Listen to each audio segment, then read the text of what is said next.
جلا جلالہ میرے رب کہاں پہ نہیں ہے تو تیری شان جلا جلالہ تیری قدرتوں کا شمار کیا تیری وسعتوں کا حساب کیا تیری قدرتوں کا شمار کیا تیری وسعتوں کا حساب کیا تو محیط عالم رنگ و بو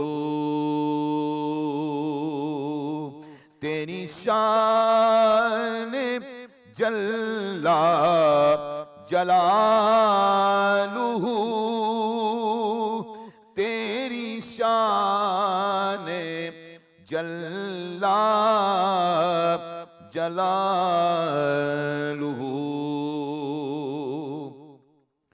تیرا فیض فیض عمیم ہے تو ہی میرا رب کریم ہے تیرا فیض فیض عمیم ہے تو ہی میرا رب کریم ہے میرے دل میں ہے تیری آرزو تیری شان جلا جلالہ تیری شان جلا جلالہ میرے رب کہاں پہ نہیں ہے تو تیری شان جلا جلالہ جزاک اللہ، بہت شکریہ قاری انعام الحق صاحب۔ ناظرین، آج کا ٹاپک جس پہ ڈسکشن کا آغاز کرنے جا رہے ہیں دین اسلام میں آزادی کا تصور، اس پہ گفتگو کی جائے گی۔ مہمان ہمارے ساتھ ہے جی پروفیسر ڈاکٹر عبدالباسط مجاہد صاحب، آپ ہی سے آغاز کرتے ہیں۔ ناظرین کی آسانی کے لیے یا ڈیفینیشن کے طور پہ بتائیے، آیا آزادی کیا ہے؟ بسم اللہ الرحمن الرحیم۔ ہمیشہ کی طرح بہت اچھا لگتا ہے مارننگ شو میں آپ کے آنا سچ سویرا میں۔ دیکھیے، آزادی کا اصل تصور تو یہ ہے کہ اللہ کریم نے اپنی دیگر تمام مخلوقات کو وہ آزادی عطا نہیں کی جو انسان کو ہے۔ کیا بات! آزادی یہ ہے کہ اللہ کریم نے انسان کو عقل دی، سوچ بوجھ دی، سمجھ بوجھ دی، اور ساتھ میں صحیح راستہ اور غلط راستے کا بھی بتا دیا، لیکن اس کو اس بات کی آزادی دی کہ وہ کون سا راستہ اپنی مرضی سے اختیار کرتا ہے۔ پھر ایک اور بات، یہاں آزادی کے تصور، اسلام کے اندر ان لمیٹڈ آزادی کا کوئی تصور نہیں ہے۔ وہ اس طرح ہے کہ حضرت علی کرم اللہ وجہ کریم سے کسی نے پوچھا کہ انسان کو کتنا اختیار حاصل ہے، یعنی کتنا آزاد ہے وہ، تو آپ نے فرمایا کہ اپنا ایک پاؤں اٹھا لو۔ تو اس نے پاؤں اٹھایا، تھوڑا سا وہ پھر بھی کھڑا رہا، کہا آپ دوسرا پاؤں بھی اٹھا لو، کہا میں تو گر جاؤں گا، تو کہا اتنی ہی آزادی۔ لہٰذا اسلام کے پرسپیکٹیو سے اگر ہم سمجھیں تو وہ یہ ہے کہ اسلام کے تصور آزادی میں بے لگام آزادی کا کوئی تصور نہیں ہے. انسان کو بنیادی طور پر بتایا گیا کہ وہ عبد ہے، یعنی بندہ ہے. بندے کو اپنے آقا کی غلامی کرنی ہوتی ہے. ایسے اور اسی طرح سے جیسے عبد ہے اسی طرح اما ہے، یعنی دونوں جینڈرز کے لیے کہ وہ اللہ کے بندے ہیں.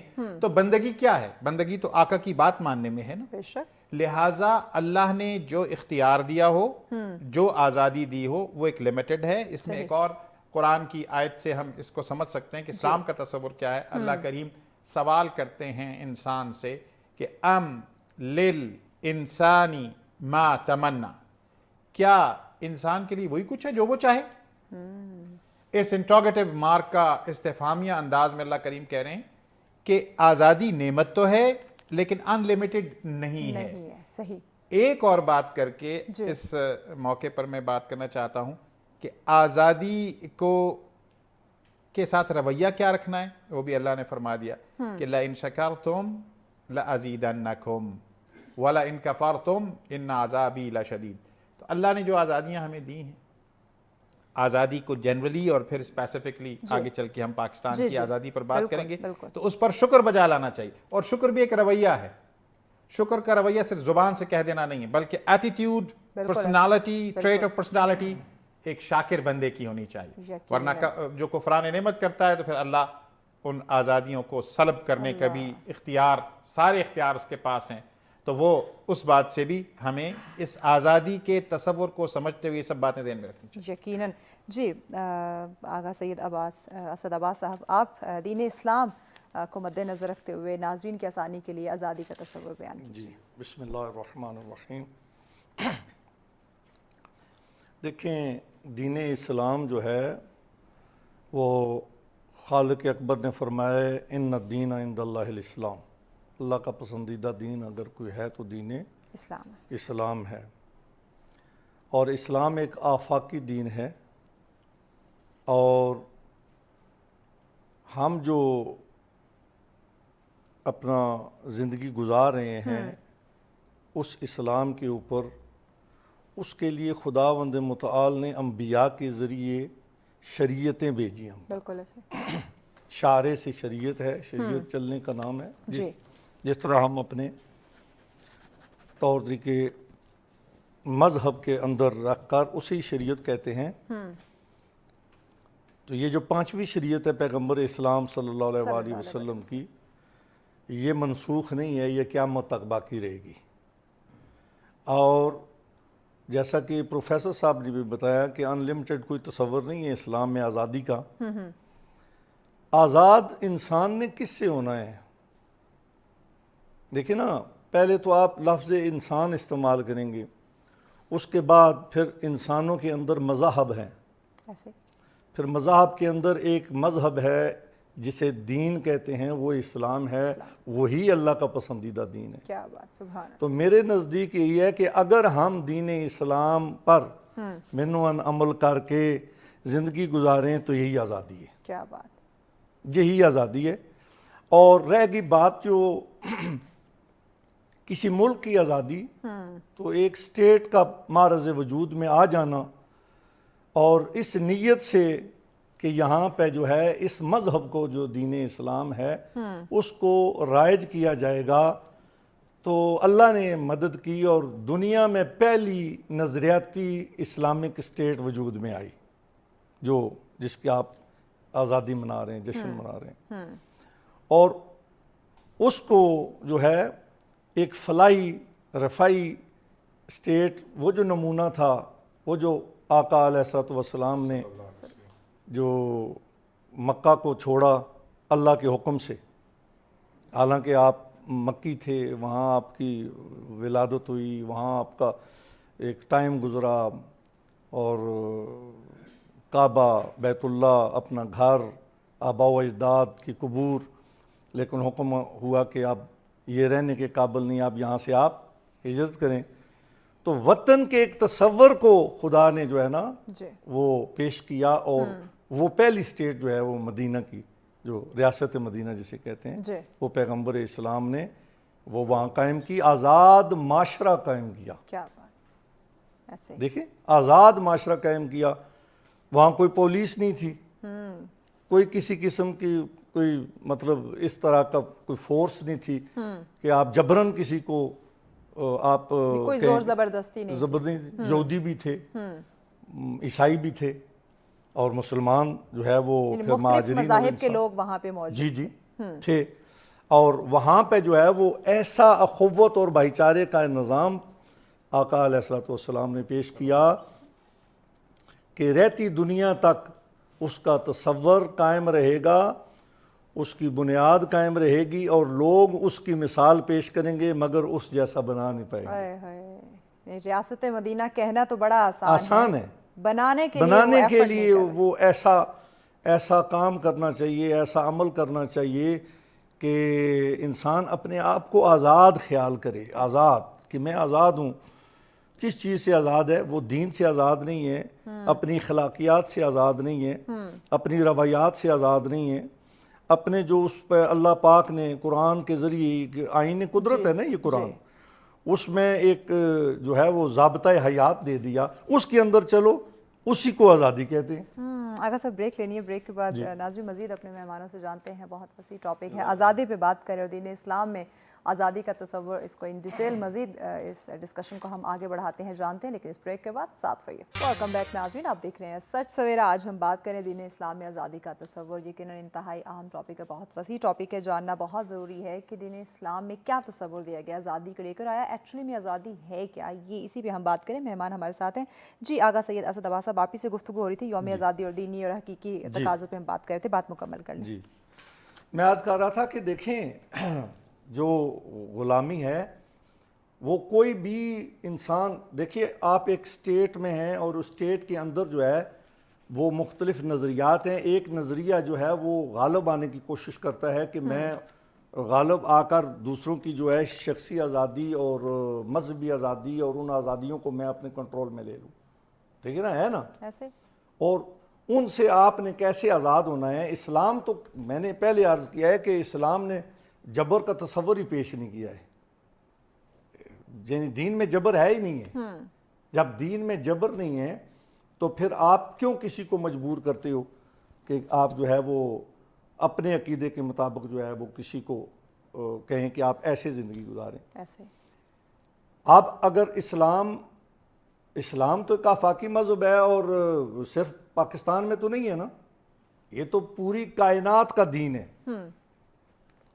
اس میں جتنے ممالک ہیں ہر ملک میں جو ہے وہ مسلمان موجود ہیں. ایسے ٹھیک ہے, اور اسی دین کو جو ہے وہ آفاقی دین کہا گیا ہے. پیغمبر اسلام نے جو نظریہ صلی اللہ علیہ وسلم نے جو نظریہ پیش کیا ہے. اب امت, اسے کہتے ہیں امت محمد مصطفیٰ صلی اللہ علیہ وسلم. یہ امہ ہے, مسلم امہ. اب مسلم امہ جو ہے وہ اگر کسی دوسری قوم کی غلام بن گئی ہے تو مجھے یہ بتائیں کہ آزادی کدھر گئی. سوچیں نا, ہم اپنی ذہنی طور پہ آج کسی کے غلام ہیں. میں تو سچی بات کر رہا ہوں, غلام ہیں ہم. نہ ہم اپنے کوئی فیصلے کر سکتے ہیں, آزادی سے کوئی چیز نہیں. آپ کے پاس مطلب کنڈیشنز ہیں, یہ کرنا ہے اور یہ نہیں کرنا ہے. یہ دیکھیں ہم اس کے اوپر, اور پھر ایون یہاں تک کہ ہم اپنے بچوں کو جو نصاب پڑھا رہے ہیں وہ بھی اپنی مرضی کا نہیں پڑھا سکتے. یہ علامہ اقبال صاحب کی بات انہوں نے کی, بہت بڑی شخصیت تاریخ میں گزری ہے, اور ایسے لوگ صدیوں میں پیدا نہیں ہوتے, صدیوں بعد پیدا ہوتے ہیں. بہت وقت لگتا ہے کہ علامہ ڈاکٹر سر محمد اقبال اور ان کی زیادہ تر جو شاعری ہے یا پیغام ہے وہ فارسی میں, اور ایک یہ پروفیسر بیٹھے ہوئے ہیں, ایک سازش کے تحت فارسی کو ختم کیا گیا ہے. اور اس وقت آپ یہ جو انگلش میڈیم ہے, فارسی کو تو چھوڑ دیں, اردو آپ ان سے ذرا لکھوا لیں یا ان سے سن لیں یا پڑھوا لیں. یہ ابھی جو مستقبل میں آپ اپنے نظریے کی کیسے حفاظت کریں. 2 قومی تو نظریہ تھا, لیکن اس کی حفاظت بھی تو کریں. آپ کہاں رہے قائم, اس نظریے پہ قائم ہیں ہم.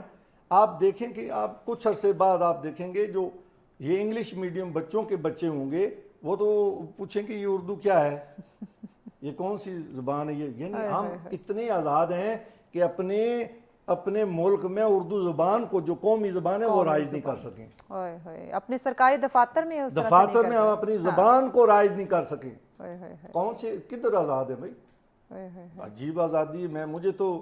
میں تو یہی سوچتا رہتا ہوں کہ جو تصور پیش کیا گیا تھا جی یعنی دین کے اندر ہی ہے نا، یہ اسلام کے اندر ہی ہے یہ نظریہ، جو دو قومی نظریہ ہے، بنیاد تو اسلام ہے نا، اس کی ایسے ہی بیس تو اسلام ہے، اسی کے اوپر جو ہے وہ کام کیا گیا ہے، اور لوگ اٹریکٹ ہوئے ہیں اور انہوں نے قائد کی بات کو سنا ہے، پھر انہوں نے نعرہ بھی بلند کیا ہے، لے کے رہیں گے پاکستان، ٹھیک ہے جی، پھر پاکستان کا مطلب کیا، لا الہ الا اللہ، اور یہ وہ لا الہ الا اللہ جو دعوت ذی الشیرہ میں پیغمبر اسلام نے مکہ میں لگایا تھا کہ اے لوگو قولوا لا الہ الا اللہ، یہ بتوں کو جو پوجنا یہ شرک ہے، یہ گناہ ہے، آزادی، یہ وہ آزادی ہے نا جو پیغمبر اسلام نے دلائی ہے، اور اسلام کے اندر ایک آزاد معاشرہ جو دین کے تابع ہو، جو قرآن کے تابع ہو،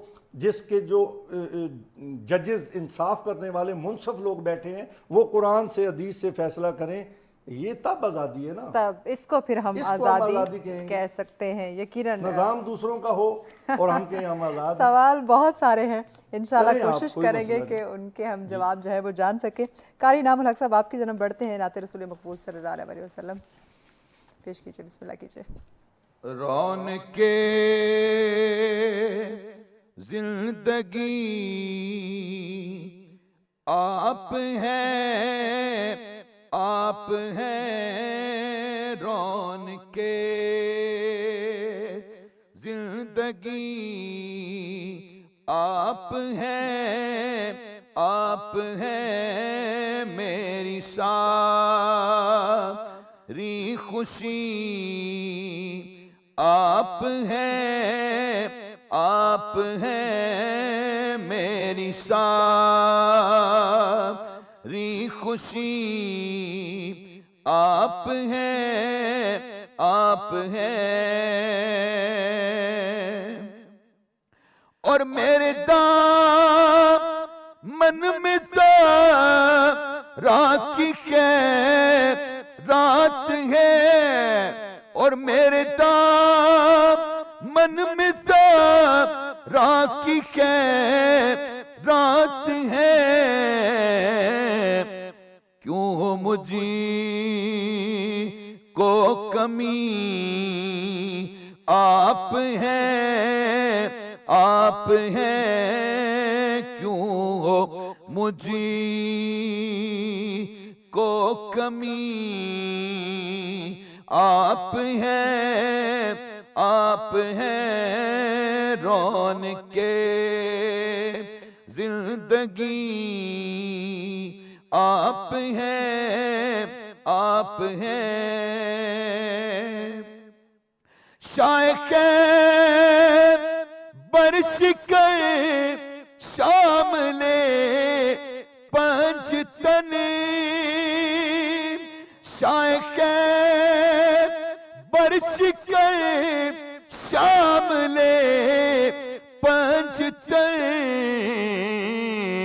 یا علی یا علی یا علی یا علی آپ ہیں، آپ ہیں، یا علی یا علی آپ ہیں، آپ ہیں میری ساری خوشی آپ ہیں، آپ ہیں، خواجہ خواج کا فاتح قادیان، خواجہ خواج کا فاتح قادیان، پیر مہر علی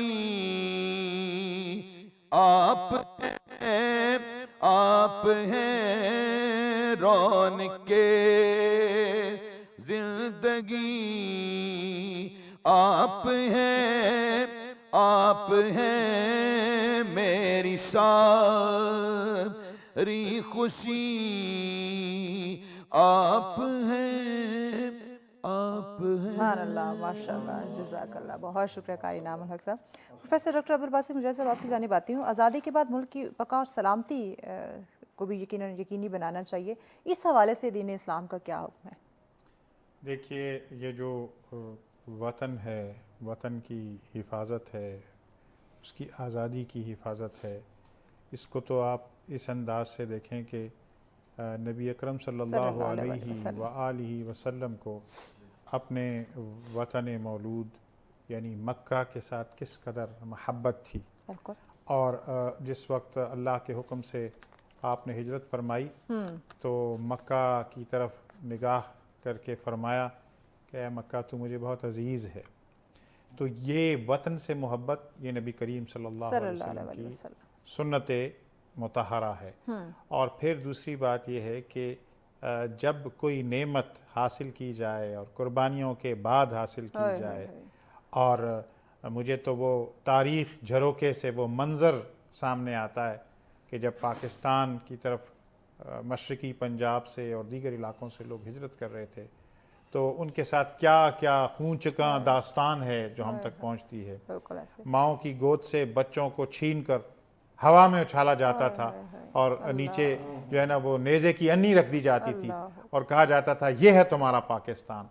تو جب وہ بچہ جس نے پاکستان کے لیے اپنی ننھی معصوم جان کی قربانی دی، قیامت کے دن مجھ سے، آپ سے، ناظرین آپ سب سے یہ سوال کرے گا کہ بِأَيِّ ذَنبٍ قُتِلَتْ، کہ مجھے کس جرم میں قتل کیا گیا۔ تو پھر ہم جس طرح کی زندگی آج گزار رہے ہیں، جس طرح اس اللہ کی نعمت کی ناقدری کر رہے ہیں، تو پھر ہمارے سامنے کیا جواب ہوگا اس وقت۔ قرآن کا ایک تصور ہے کہ ہم اس بات کا خیال رکھنا چاہیے کہ ہم معذرتاً الی ربی، کہ اللہ کے حضور کوئی عذر تو پیش کر سکیں، کوئی معذرت تو پیش کر سکیں کہ ہم نے کیا تھا۔ تو میں سمجھتا ہوں کہ آج مجھ پر، آپ پر، ہم سب پر یہ ذمہ داری ہے کہ اس آزادی کی حفاظت کریں۔ ذرا کشمیریوں سے پوچھیں کہ آزادی کا مطلب کیا ہے، ذرا غزہ کے اندر روزانہ شہید ہونے والے آج کے زمانے کے علی اصغر، ان سے پوچھیں کہ آزادی کا مطلب کیا ہے۔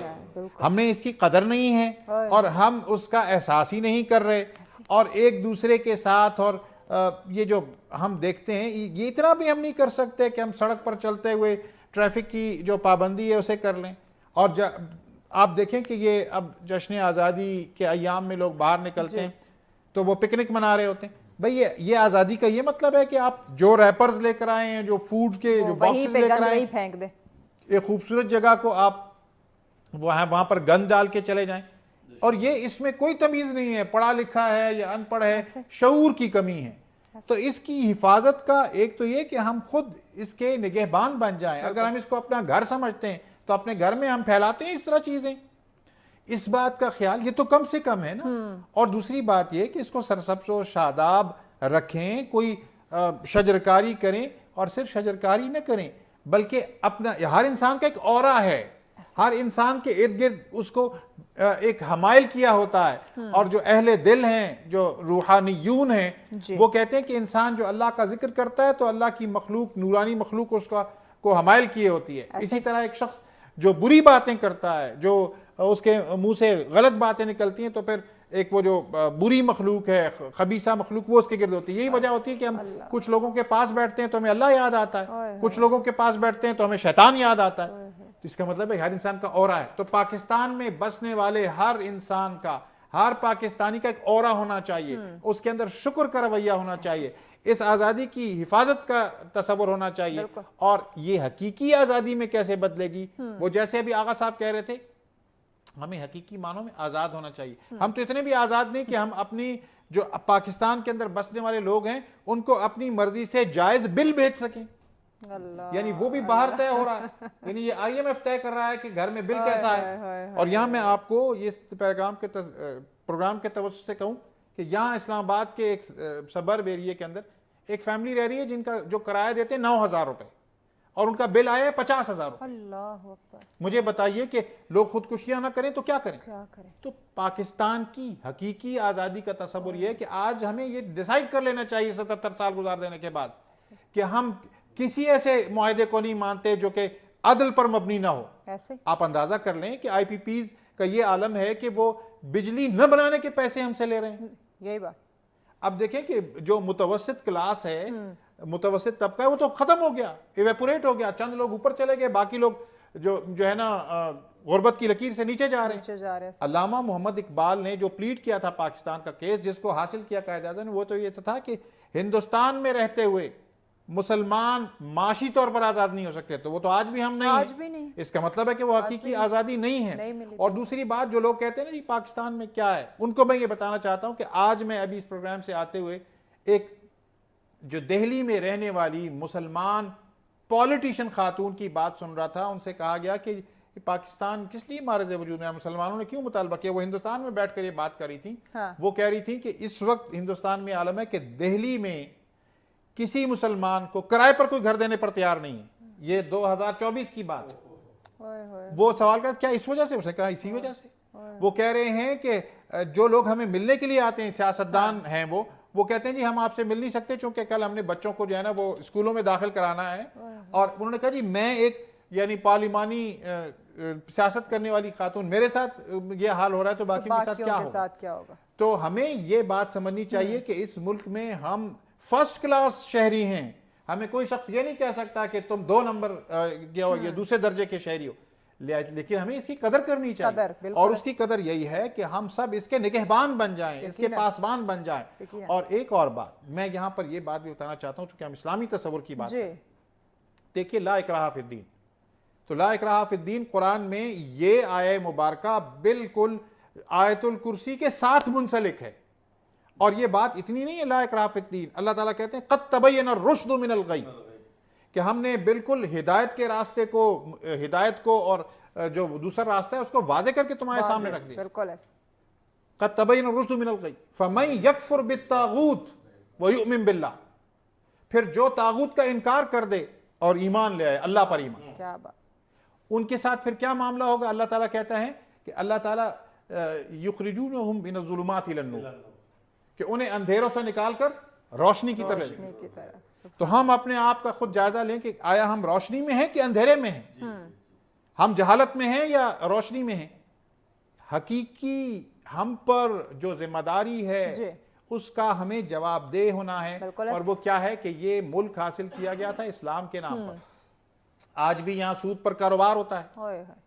آج بھی جس کو اللہ کے رسول صلی اللہ علیہ وسلم نے خدا اور اس کے رسول کے خلاف اللہ نے جنگ قرار دیا ہے، وہ کیے چلے جا رہے ہیں. اور دوسرا ہم کہہ رہے ہیں کہ جی ہم پر یہ مصیبتیں کیوں آ رہی ہیں؟ وبال تو پھر آئیں گے. حقیقی راستہ یہ ہے کہ اسلام کی پر عمل درآمد کر کے ہم نے جو پلیج کیا اللہ تعالیٰ کے اس پر عمل کرنا. اس پہ یقیناً. ناظرین مزید گفتگو کے سلسلے کو آگے بڑھاتے ہیں لیکن اس بریک کے بعد ہمارے ساتھ رہیے. ویلکم بیک ناظرین، آپ دیکھ رہے ہیں سچ سویرا. آج کا ٹاپک دین اسلام میں آزادی کا تصور. یقیناً آزادی کیا ہے، کیا ہم آزاد ہیں، آزادی کہتے کسے ہیں، اور دین اسلام میں اس کا کیا تصور، اس پہ بات کرنا جاننا بہت زیادہ ضروری ہے. اسی پہ گفتگو کر رہے ہیں. مہمان ہمارے ساتھ تشریف فرما ہے پروفیسر ڈاکٹر عبدالباسط مجاہد صاحب. ہم نے گزشتہ روز جشن آزادی منائی. آیا جب ہم پاکستان کو دیکھتے ہیں اسلام کے نام پہ بنا اسلامی جمہوریہ پاکستان، میں چاہوں گی کہ تھوڑی تاریخ ہسٹری پہ آپ بتائیے کہ آیا کس طرح یہ ایک تحریک چلی اور کیسے اسلام کے نام پہ جو ہے اس ملک کو قائم کیا گیا.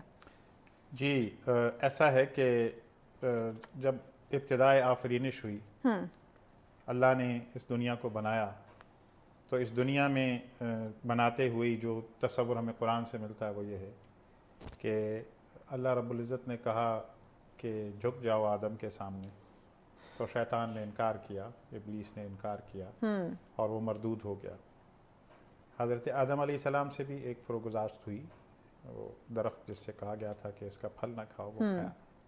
حضرت آدم نے توبہ کی، ربنا ظلمنا انفسنا وان لم تغفر لنا وترحمنا لنکونن من الخاسرین. توبہ کی، بات کو مان لیا، حکم کو مان لیا تو پہلے نبی بن گئے. جس نے انکار کیا وہ مردود ہو گیا اور ہمیشہ کے لیے مردود ہو گیا. بالکل ایسے. تو 2 گروہ وجود میں آ گئے، 2 قومیں بن گئیں. جس کو ایک جو اللہ کا رحمان کے بندے اور شیطان کے بندے کا تصور پیش کیا.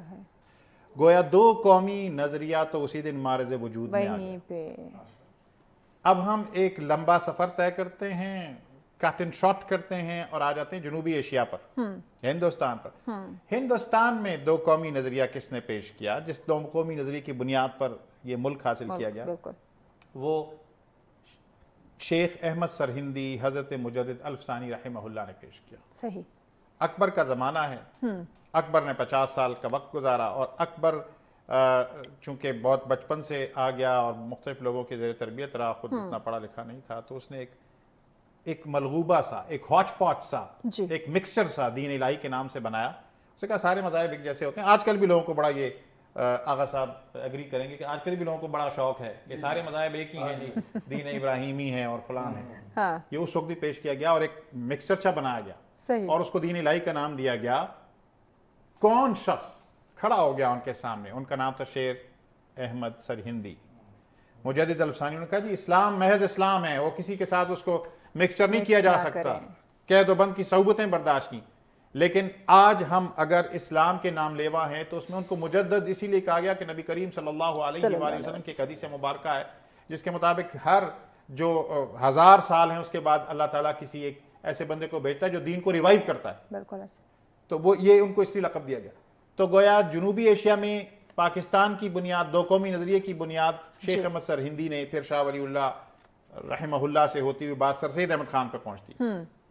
سر سید احمد خان بھی پہلے تو جب انہوں نے علی گڑھ تحریک شروع کی تو ان کا خیال تھا سارے ہندوستان والوں کے لیے تعلیم اور سائنٹیفک سوسائٹی اور یہ سارے معاملات ہوں. لیکن وہ 1867 ایک ٹرننگ پوائنٹ ہے 1867 صحیح, جس میں اردو ہندو کنٹروورسی بنارس میں جو ہے وہ ہوئی.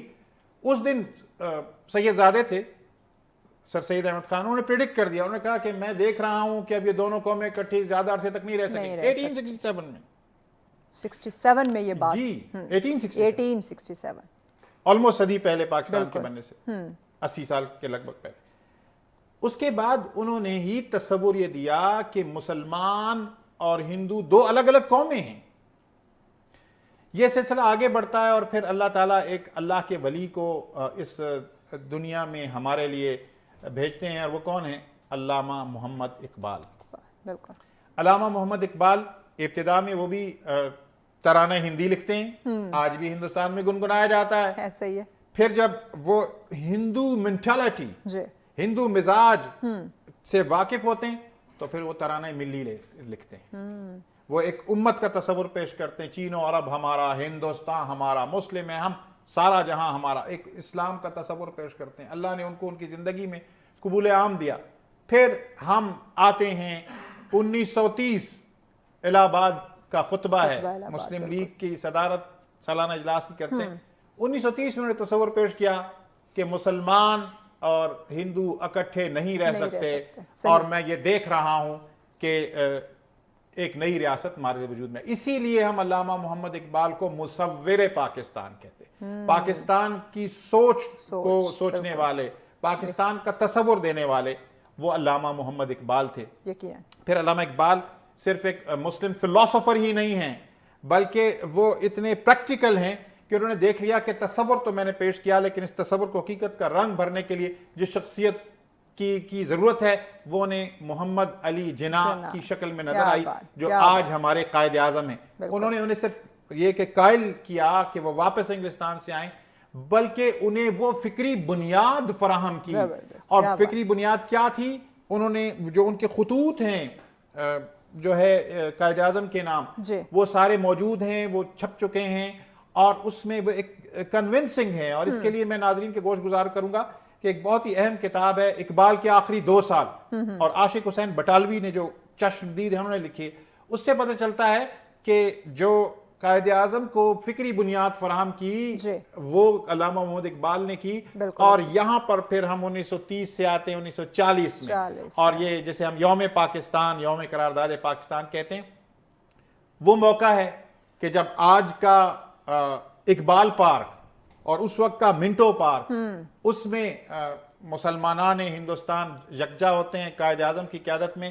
یا میں آپ کو ایک عجیب بات آپ کو عرض کروں کہ جو قائد اعظم ہمیشہ مختصر بات کرتے تھے, صحیح, بہت کمپریہنسو بات کیا کرتے تھے, لیکن یہ صرف 1940 کا 23 مارچ کا جلسہ ہے جس میں انہوں نے بہت ڈیٹیل سے کیس پلیٹ کیا ہے, ایک لمبی گفتگو کی, لمبی گفتگو کی, اور یقین جانیے ایسا لگتا ہے کہ جیسے قائد اعظم کے ذہن میں اور ان کی زبان سے اقبال بول رہا ہے, چونکہ وہی آرگومنٹس ہیں جو انہوں نے اپنی تحریروں میں دیے ہیں اور خطبہ الہ آباد میں دیے ہیں.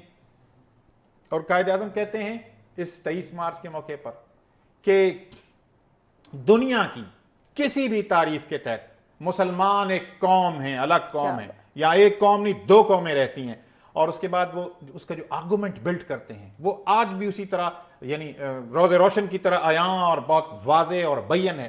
وہ کہتے ہیں کہ یہ 1000 سال تک یہ لوگ اکٹھے رہے ہیں, لیکن نہ یہ اکٹھا کھانا کھاتے ہیں, نہ انٹر میرجز کرتے ہیں, اور اس کے بعد آگے بڑھتے ہیں. وہ کہتے ہیں کہ ایک قوم کا ہیرو دوسرے کا ولن ہے, اور دوسری قوم کا ولن پہلی قوم کا جو ہے وہ ہیرو ہے.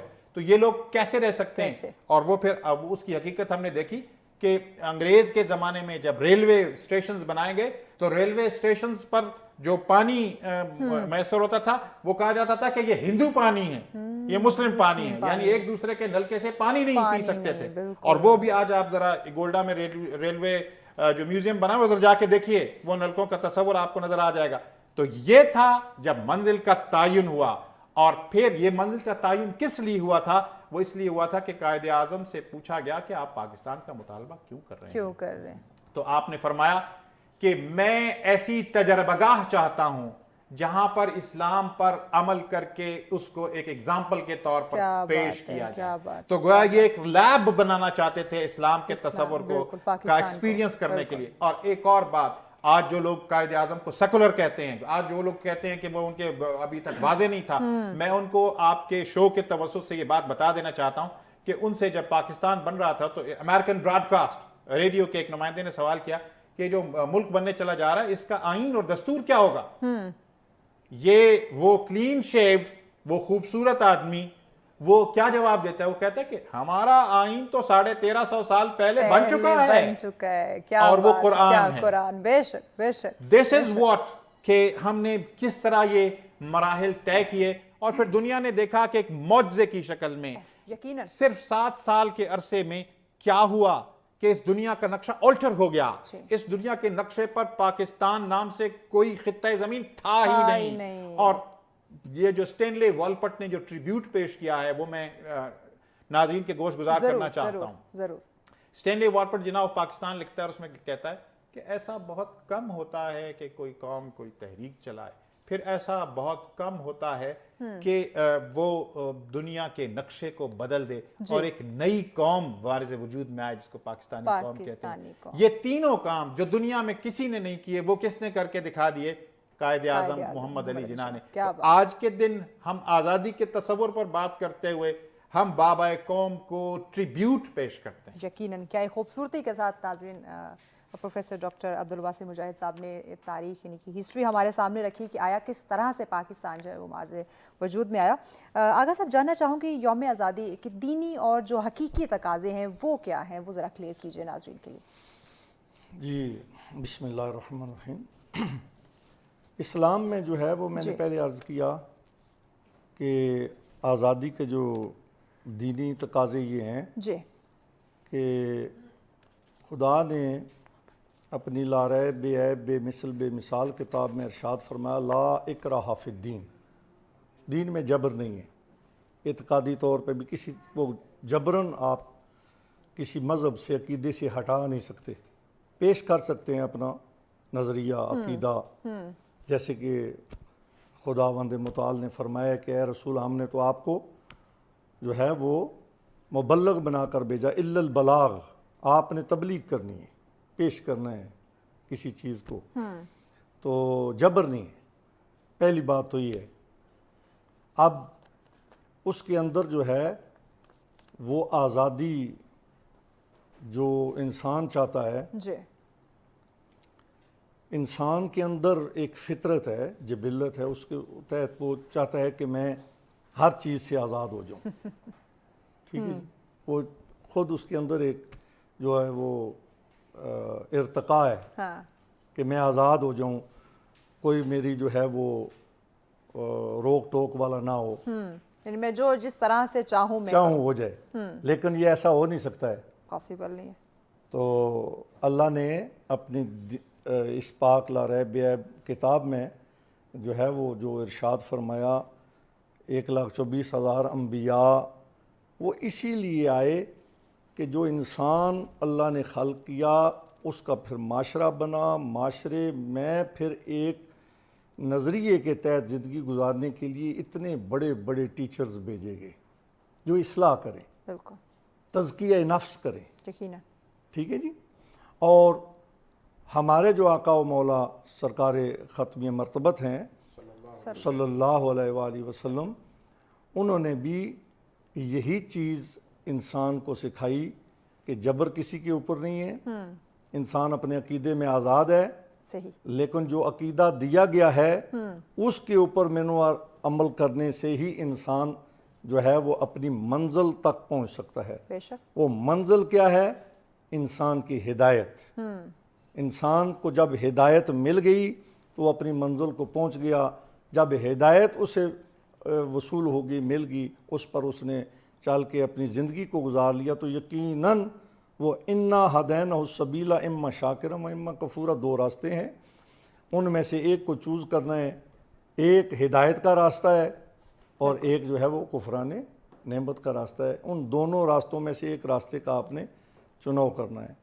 تو آزادی جو ہے وہ انسان کو اپنے نفس سے، میں تو یہ سمجھتا ہوں کہ وہ جو نفس کا غلام بنا ہوا ہے انسان، اپنی جو مثلاً زندگی کے اندر اس نے ایک قید و بند ہے اس کے اندر، جو وہ نفس کا غلام ہے، برائی کی طرف وہ راغب کرتا ہے، انسان کو قتل و غارت اور دوسری مطلب ایسی برائیوں کی طرف وہ راغب کر رہا ہے، تو کیا انسان کو اس سے چھٹکارا نہیں حاصل کرنا چاہیے؟ بالکل کرنا چاہیے۔ کیسے کرے گا؟ وہ جب دینی جو تعلیمات ہیں ان کے اوپر عمل کرے گا، قرآن و حدیث سے استفادہ کرے گا، پھر غور و فکر کرے گا۔ تدبر کرنا ہے نا قرآن میں، اللہ نے بھی حکم دیا ہے کہ تدبر کرو، فکر کرو، غور کرو۔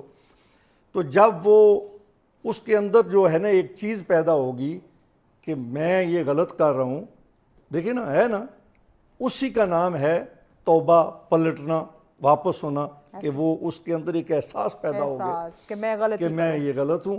اب اس نفس کے اگر انسان تابع ہو گیا تو پھر جانوروں سے بھی بدتر ہے، اور اگر اس نے اس نفس کو قابو کر لیا، اپنے تابع کر لیا، تو پھر فرشتوں سے بھی منزل بلند ہے۔ کیا بات، یہ تصور ہے آزادی کا۔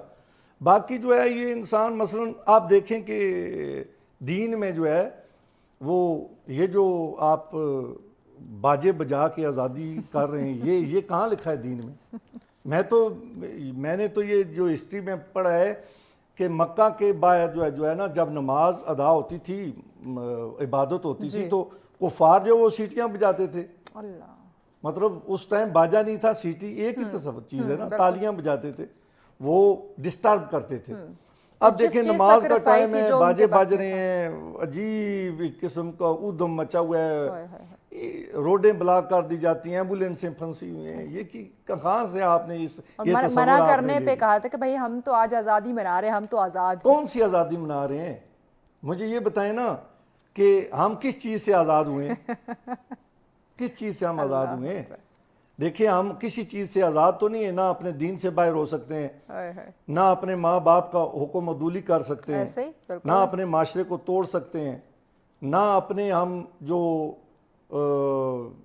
روایات ہیں ان سے باہر نکل سکتے ہیں۔ تو کس چیز سے ہم آزاد ہوئے؟ یہ آزادی نہیں ہے۔ آزادی اور چیز ہے کہ انسان اتنا در سے حریت جو حضرت امام حسین علیہ السلام نے کربلا کے میدان میں دیا، امام علی مقام نے، کہ طاغوت سے چھٹکارا، طاغوت سے جو ہے وہ اپنے آپ کو بچا لینا، اپنے دین کو بچا لینا، اپنے افکار کو بچا لینا، طاغوت کے سامنے کھڑا ہو جانا، اسے آزادی کہتے ہیں۔ اور وہ آزادی جو ہے وہ انسان کو ایک عظیم انسان بناتی ہے۔ کیا بات۔ آج دیکھیں کہ آج آپ طاغوت کے ساتھ ٹکرائے ہوئے ہیں، کتنے ممالک میں آپ دیکھیں نا، یہ فلسطین میں کیا ہو رہا ہے، اور وہ حریت چاہتے ہیں، غلامی نہیں چاہتے کسی کی۔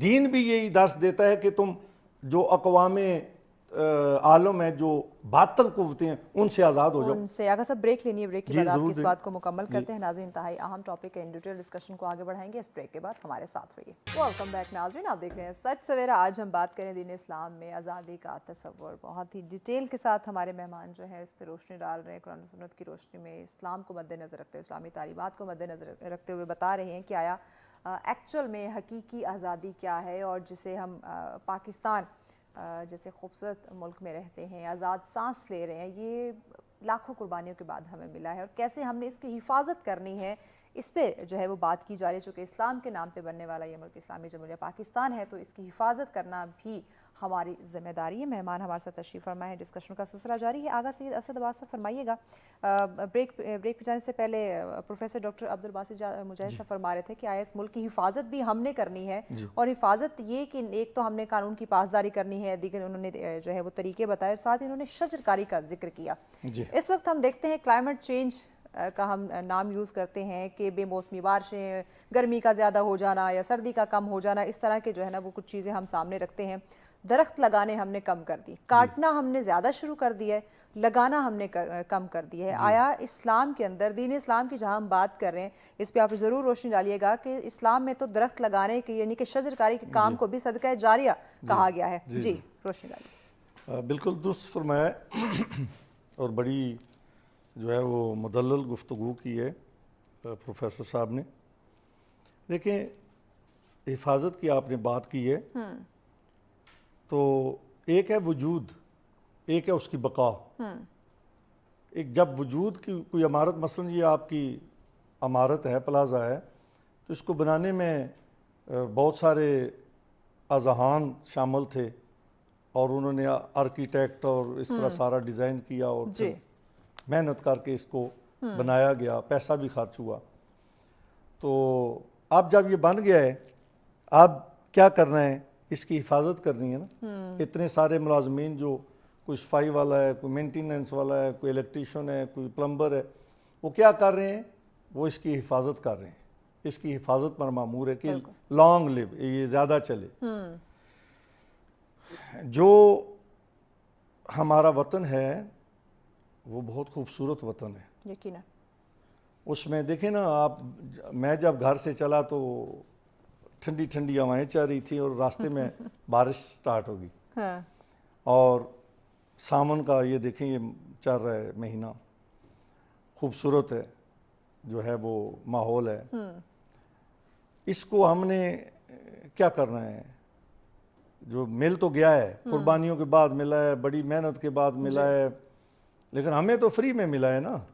قربانیاں تو ہمارے آباء و اجداد نے دی ہیں، ایسے جو بے وطن ہوئے ہیں، بے گھر ہوئے ہیں، کتنے لاکھوں کی تعداد میں، جو وہاں سے جب آپ دیکھتے ہیں ٹی وی میں جو کس طرح لوگ آ رہے تھے ٹرینوں کی چھتوں پہ اور گدھا گاڑیوں پہ، اس طرح کر کے مشکل سے گھر کون چھوڑتا ہے؟ ایسے گھر چھوڑنا بہت مشکل ہوتا ہے۔ ہوتا ہے ایسے۔ وہ کس لیے آئے ہیں؟ ایک خوبصورت وطن کے لیے، جہاں آزادی میں سانس لیں گے، ایسے یا امن ہو، امن ہو، سکون ہو، کوئی دہشت گردی نہ ہو۔ پھر اب موسم کی آپ نے جب بات کی ہے، تو یہ تو دیکھیں نا، قدرت کا ایک نظام ہے، اور قدرت نے عقل دی ہے، اس عقل کو استعمال کر کے آپ نے ترقی تو کر لی ہے۔ آپ نے جو سالوں کا سفر تھا وہ مہینوں میں، مہینوں کا جو ہے وہ دنوں میں، دنوں کا گھنٹوں میں کر لیا، ٹھیک ہے۔ ایسے اب یہ جو آزاد فضا ہے، اس میں جو سانس آپ لے رہے ہیں، یا اس کلائمیٹ کی آپ نے بات کی ہے، اس کو بچانے کے لیے آپ نے کیا کرنا ہے؟ آپ نے وہ کام کرنے ہیں جس سے اس ملک میں جو نیچر ہے وہ متاثر نہ ہو، اور اس کی خوبصورتی برقرار رہے۔ بالکل ایسے، بالکل۔ وہ کس چیز سے ہے؟ آپ نے درختوں کا نام لیا ہے، دیکھیں یہ جو درخت ہے یہ عام چیز نہیں ہے، یہ انسان کی لائف ہے، قرآن میں بار بار ذکر آیا ہے، جی زندگی ہے یہ۔ ایسے اور یہ کوئی میرے خیال میں ہر بندے کو اپنا کام کرنا پڑے گا، تب جا کے یہ جو چیزیں ہیں یہ صحیح ہو سکیں گی. ایسے لیکن آقا صاحب ہم تو بلیم گیم میں پڑے ہوئے ہیں کہ یہ میرا کام نہیں ہے، نہ یہ دوسرے کا کام ہے. نہیں، گورنمنٹیں آپ دیکھیں نا ان کے پاس وسائل ہی نہیں ہیں، اگر ہیں بھی تو وہ کتنے کام نہیں کرتے. آپ کو پتہ ہے یہاں پہ بہت مشکل ہے. تو یہ جو آپ کے لیے جو ضرورت ہے درخت لگانے کی، جی یہ ہر بندے نے اپنا کام کرنا ہے اور کچھ نہیں ہے. تو اپنے گھر میں 2-4 جو ہے وہ جو ہم زیادہ تر لوگ رورل ایریا میں رہتے ہیں وہاں لگائیں، روڈز کے کنارے لگائیں. اگر کوئی کاٹ رہا ہے تو اس کو روکیں. بالکل ایسے. دیکھیں نا بے دریغ کٹائی ہو رہی ہے ہر جگہ پہ، سوسائٹیز بنائی جا رہی ہیں. آموں کے درختوں کو کاٹ کر وہاں پہ پتہ نہیں کیا کیا بنایا جا رہا ہے. دوسرے بھی جتنے بھی ماشاءاللہ آپ کی جو یہ آپ کا جو پٹھوار کا علاقہ ہے اس میں پھلائی اور کیکر ہے، اور اس کو کاٹ کر جو ہے یہ بزنس کر رہے ہیں لوگ. حالانکہ یہ جو ہے یہ نہیں ہونا چاہیے. میں اکثر اس چیز پہ جو ہے وہ گفتگو بھی کرتا ہوں، روکتا بھی ہوں، اور یہ اویئرنیس ہی نہیں ہے. آپ اپنے ان سکولوں میں بچوں کو پڑھائیں نا کہ درخت کی کیا اہمیت ہے، ٹریفک کے اصول پڑھائیں. میں دبئی میں تھا تو بچے جو ہے نا جو اسٹوڈنٹ ہیں وہ KG کے بچے کو وہاں پہ وہ ٹریفک کے قوانین سکھائے جاتے ہیں. آپ اندازہ کریں KG کے بچے کو، تو جب وہ میٹرک کر جائے گا تو اس کے ذہن میں ساری وہ چیز اسی طرح ظاہر ہے انہوں نے وہ وہاں ان کی نقل کی ہے جو سویلائزڈ لوگ ہیں ان کی. تو اب یہاں پہ کتنی قیمتی جانیں ہیں جو ضائع ہو رہی ہیں. جوان لڑکے بائک پہ وہ پڑے ہوتے ہیں راستے میں، ون ویلنگ کرنا، ون ویلنگ کو چھوڑ دیں، ایسے ہی روڈ پہ سفر کرنا مجبوری ہے لوگوں کی نا. آپ یقین کریں میں آ رہا تھا میرے آنکھوں میں آنسو آ گئے. اسی روڈ پہ تیز بارش ہو رہی تھی اور پیچھے ایک لیڈی بیٹھی ہوئی تھی بائک پہ اور اس کی گود میں چند مہینوں کا بچہ تھا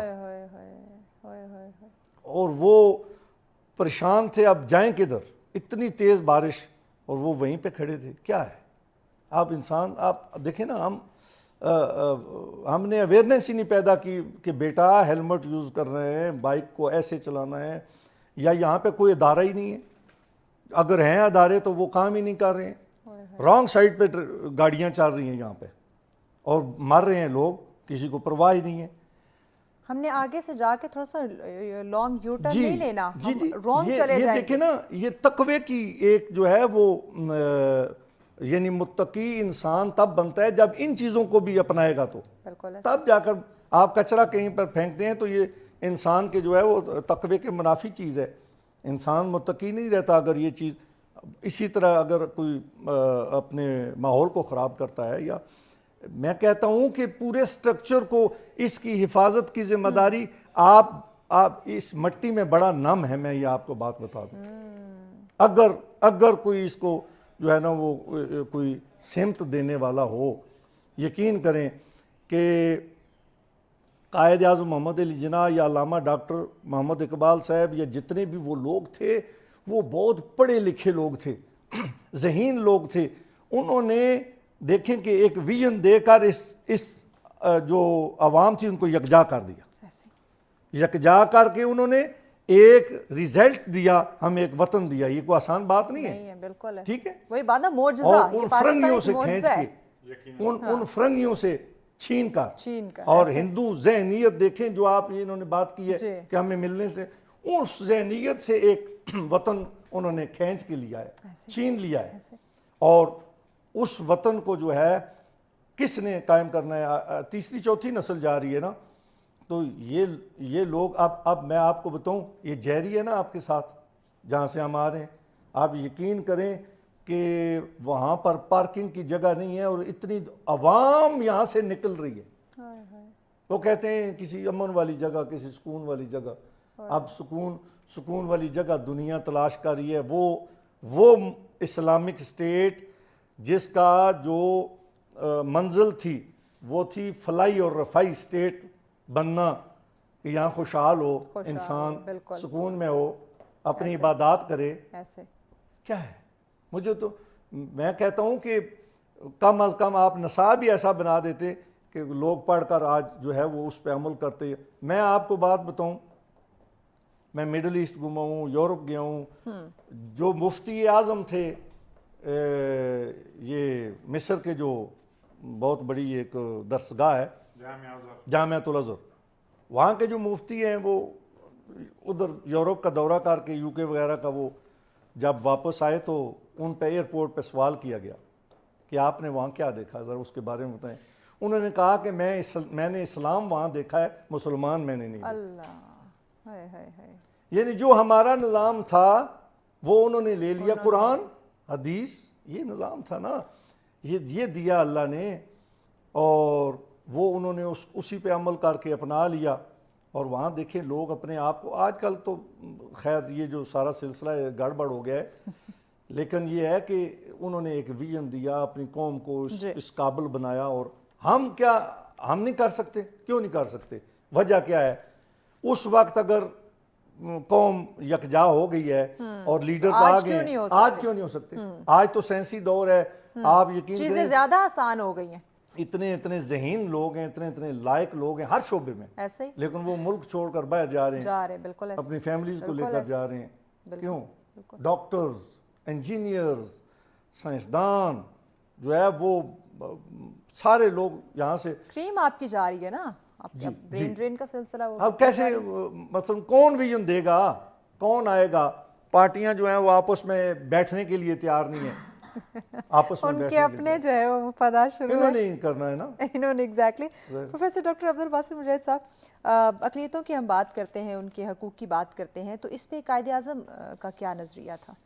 جی دیکھیے, یہ پاکستان کے جو خالق ہیں اور بانی پاکستان ہے قائد اعظم محمد علی جناح, ان کو اللہ نے یہ بصیرت دے رکھی تھی کہ وہ بہت دور رس نگاہ تھے, اور اس حوالے سے جو بہت ہی اہم ڈاکومنٹ کی شکل میں اب ہمارے پاس موجود ہے, وہ قائد اعظم محمد علی جناح کی 11 اگست 1947 کی جو تقریر ہے, جو آپ کا خطاب ہے, وہ پاکستان کی کانسٹیٹیوئنٹ اسمبلی سے ہے. صحیح. اور اس میں وہ یہ بات واضح کر دیتے ہیں کہ یہ ملک جو معرض وجود میں آیا ہے, اس کے اندر مذہبی آزادی ہوگی. صحیح. اور اس کے لیے وہ یہ ان کے الفاظ کچھ اس طرح سے ہیں کہ آج سے آپ لوگ اپنی مساجد میں, اپنے گرجاؤں میں, اپنے مندروں میں اپنے مذہب پر عمل کرنے کے لیے آزاد ہیں. گویا اس کی guarantee father of the nation نے دی. اور ہم اس بات کو دیکھتے ہیں کہ ہمارے ہاں مجموعی طور پر اس کو ڈسکریمنیٹ نہیں کیا جاتا. ہمارے ملک کے اندر اعلیٰ ترین عہدوں پر, جیسے جسٹس بھگوان داس سپریم کورٹ جو ہے نا اس کے چیف جسٹس رہے ہیں. ہمارے ہاں جو یعنی کرنل ٹریسلر وہ وفاقی وزیر رہے ہیں.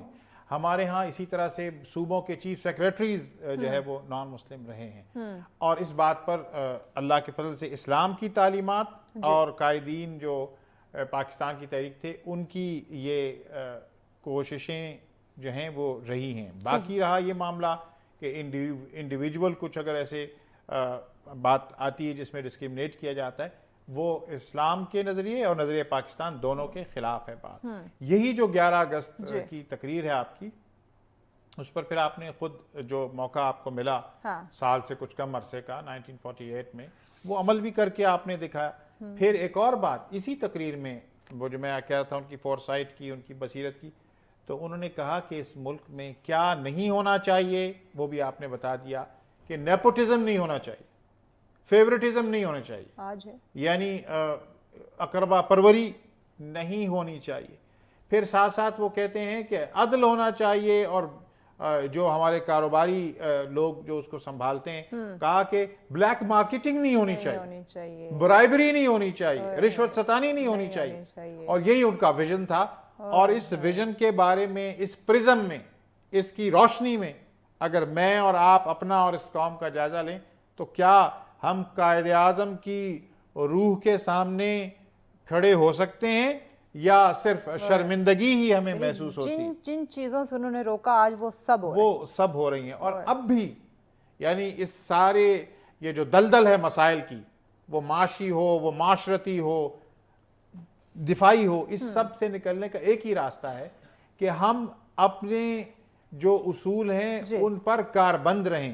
یہاں ایک اور بات جو میں عرض کرنا چاہوں گا، قائد اعظم کی چونکہ تقریر کا ذکر آیا، تو اس تقریر کو ایک دوسری تقریر کے ساتھ ملا کر دیکھا جائے تو قائد اعظم کی جو سارا ویژن ہے، ان کے جو تصور ہے پاکستان کے بارے میں، وہ کھل کر سامنے آ جاتا ہے۔ وہ کون سی تقریر ہے؟ وہ تقریر ہے 14 اگست 1947 کو ٹرانسفر آف پاور کے موقع پر۔ لارڈ ماؤنٹ بیٹن وائس رائے تھا انگریز کا آخری، وہ اس تقریب میں موجود، اور کراچی میں تقریب کا انعقاد ہوا، اور وہ ظاہر ٹرانسفر آف پاور ہو رہی تھی۔ تو اس میں ابھی ہم نے شیخ احمد سرہندی کا ذکر کیا تھا نا، تو قائد اعظم اس کے بارے میں بالکل واضح تھے۔ لارڈ ماؤنٹ بیٹن کشمیر کا راستہ تو ناجائز دے کر انڈیا کو، اب ہمیں یعنی پاکستان بن رہا تھا تو اس کو بھاشن دے رہا ہے، ان کو نصیحت کر رہا ہے، اور قائد اعظم کے موجود کہتا ہے میں سمجھتا ہوں کہ اس نئے بننے والے ملک پاکستان میں اکبر دی گریٹ کی طرح کی ٹالرنس یعنی رواداری کو میں ایکسپیکٹ کرتا ہوں۔ تو قائد اعظم میری اور آپ کی طرف تو نہیں تھے نا، وہ تو قائد اعظم تھے، وہ لگی لپٹی نہیں رکھتے تھے، اور ان کا ویژن واضح تھا۔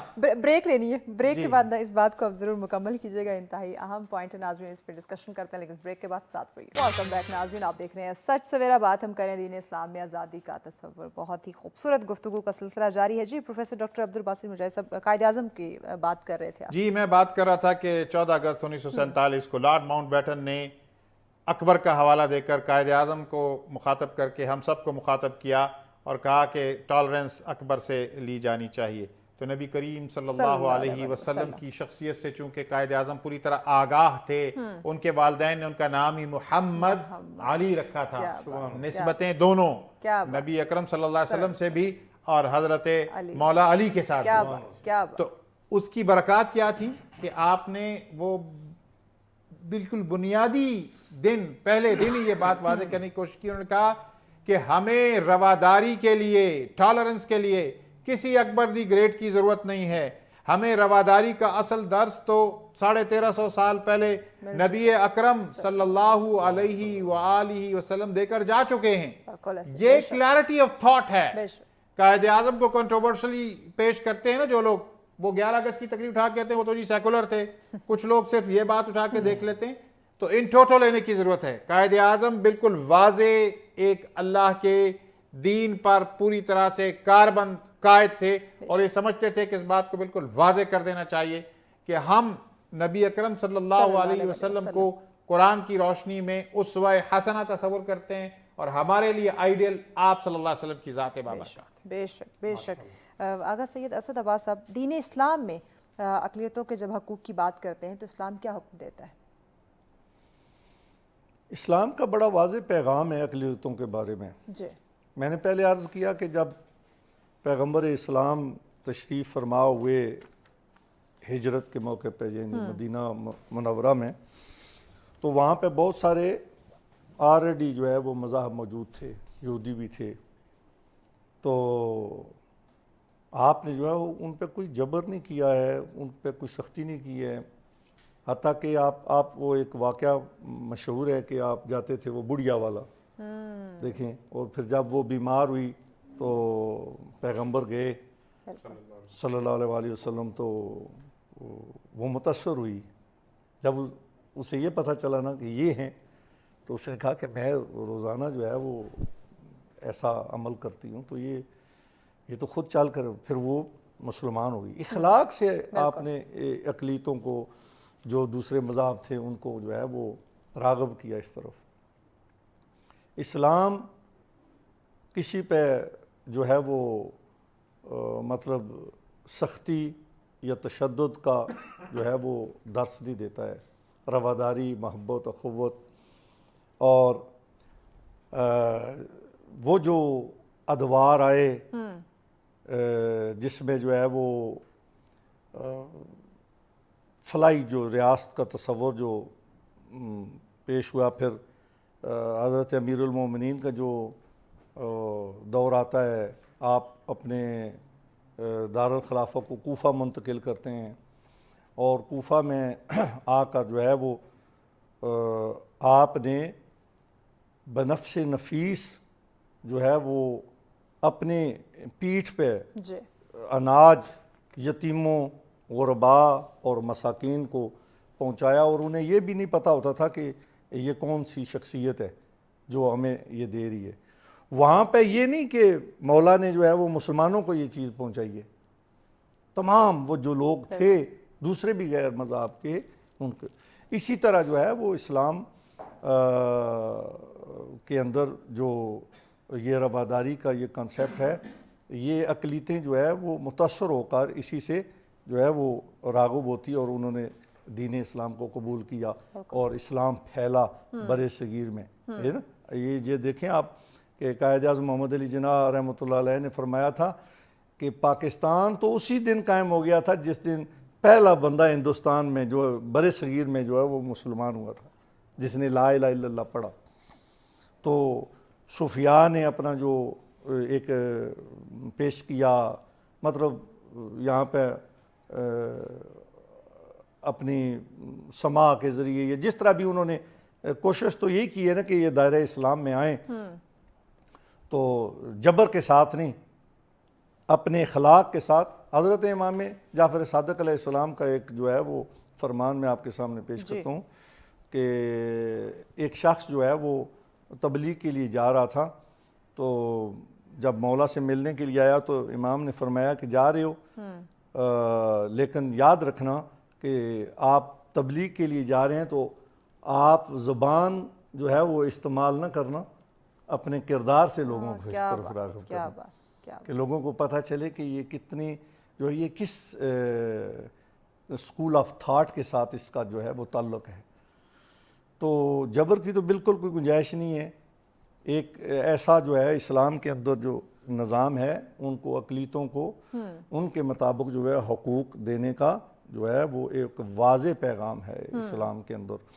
اور ایسے ہی جو ہے وہ آج کی جو جدید جو سٹیٹس ہیں، مثلا پاکستان ہے یا دیگر بھی جس آپ کنٹری میں چلے جائیں، تو وہاں جو اقلیتوں کا جو ہے وہ بہت زیادہ خیال رکھا جاتا ہے۔ اگر کوئی شخص اکثریت مطلب اپنی جتانے کے لیے اقلیتوں پر ظلم کرتا ہے یا ان سے مطلب ان کو ٹارچر کرتا ہے، تو ٹوٹلی جو ہے وہ اس کو کنڈیم کرتا ہے اسلام، اور اس کو یہ تقاضا کرتا ہے کہ اس کو انصاف کے کٹہرے میں لایا جائے اور اس کو سزا دی جائے۔ بالکل کوئی اجازت نہیں ہے کہ آپ کسی نان مسلم کو، یہ مطلب یہاں اکثریت مسلمانوں کی ہے نا، تو یہاں پہ اقلیتوں کا جو ہے وہ ہمارا فرض بنتا ہے، اسٹیٹ کا فرض بنتا ہے۔ تو جہاں ہم اقلیت میں جس کنٹری میں مثلا ہندوستان میں، وہاں تو ہم کہتے ہیں کہ ہاں ہمارے اوپر یہ ظلم نہ کیا جائے، یہ جو آپ لوگ کر رہے ہیں یہ ظلم نہ کیا جائے، وہاں ہم تو یہاں پھر ہم اس کے الٹ کیوں کرتے ہیں؟ بالکل سوچے نا اس بات کو۔ تو ایسے ہی جو ہے وہ ایک میں نے بار بار اس چیز کو میں نے دہرایا ہے کہ اپنے عمل کے ذریعے، اخلاق کے ذریعے، پیار و محبت کے ذریعے آپ اپنے پیغام کو پھیلائیں، دنیا خود بخود آپ کی طرف راغب ہوگی۔ آپ کے یہ جو آفاقی مذہب ہے، یہ اسلام ہے، پاکیزہ دین ہے، اس کے اندر جو ہے وہ داخل ہوں گے۔ تو اگر آپ ایسا نظام بنا دیں گے تو جہاں اقلیتیں خوش ہوں گی۔ اور آج کل تو آپ دیکھیں کہ جو بہت سارے عہدوں پہ پہلے بھی تھے اور آج کل بھی جو ہے فورسز میں جا رہی ہیں، جو ہماری اقلیتوں کے جو نوجوان ہیں وہ آفیسر بن رہے ہیں، ٹھیک ہے۔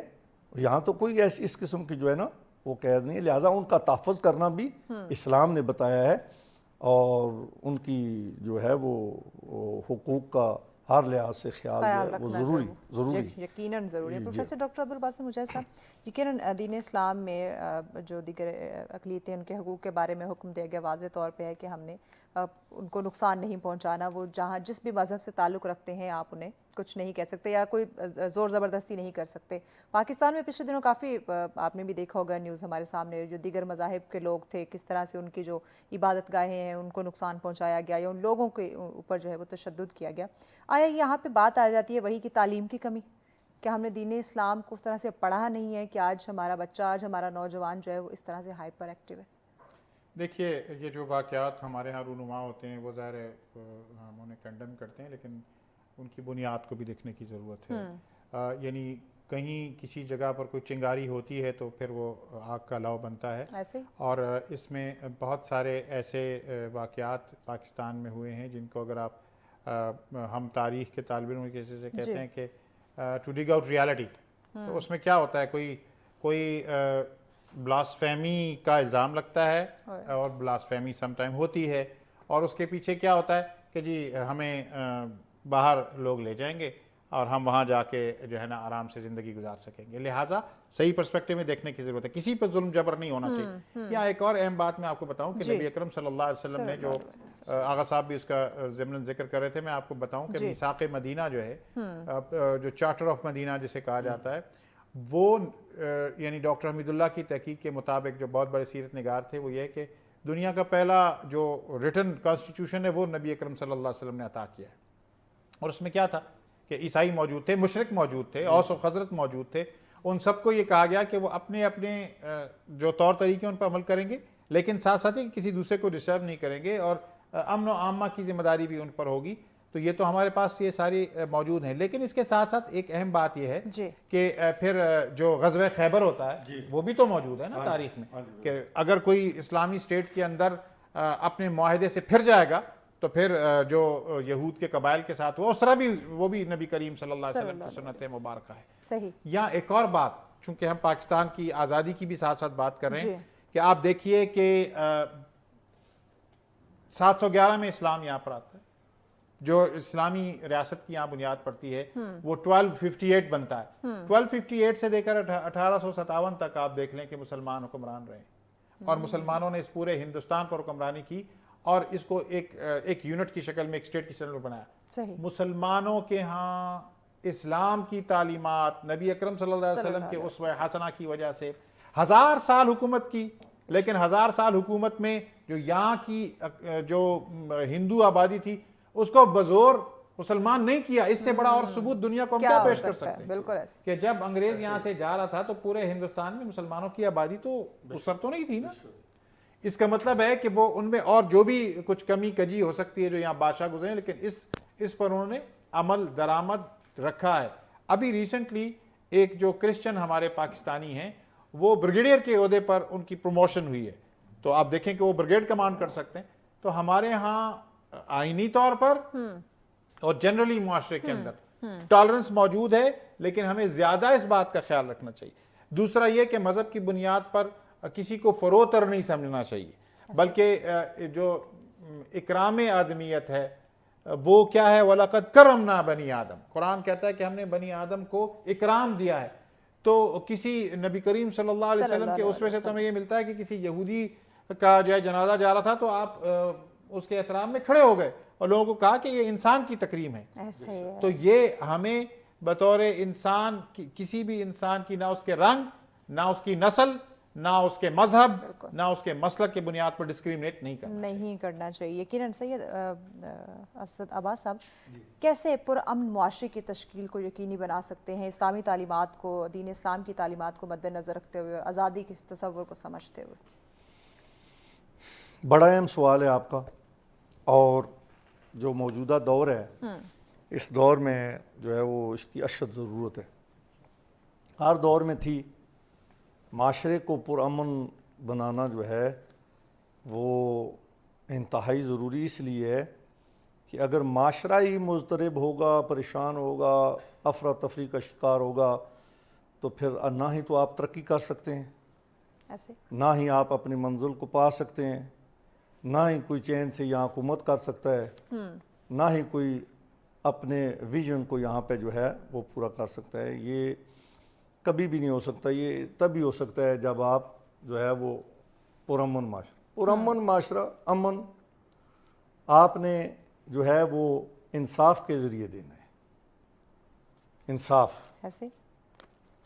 جب انصاف ہی نہیں ہے، عدل ہی نہیں ہے، بندہ انسان کو مار دیتا ہے، قتل کر دیتا ہے، تو معمولی بات ہوگی آج کل. معمولی بات ہے.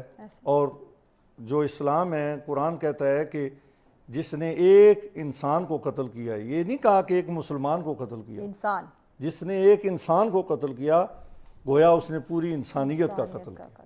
ہوئے ہوئے اور یہاں پہ کوئی الزام لگا کر جو ہے وہ اللہ بول دیا جاتا ہے اور مساجد میں اعلان کرنے کر کے. والے آتے ہیں، آپ کوئی چیز نہ دے تو وہ آپ کو ڈائریکٹ فائر کر دیں گے. کراچی کی صورت ہاں جی ہاں جی، یہ دیکھیں نا، میں عرض کر رہا ہوں کہ یہ آپ کہہ رہے ہیں نا کہ ایٹم جو ہے ایٹم وہ نقصان پہنچا سکتا ہے.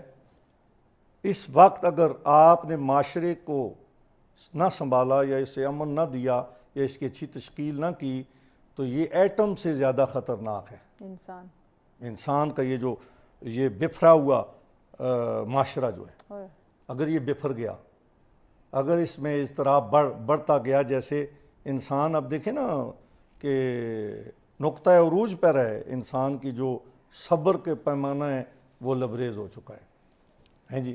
اور ابھی آپ نے جو ہے وہ 10 15 20 سال ایک کیس چلتا ہے اور اس کا فیصلہ نہیں ہوتا. انصاف نہیں ملتا.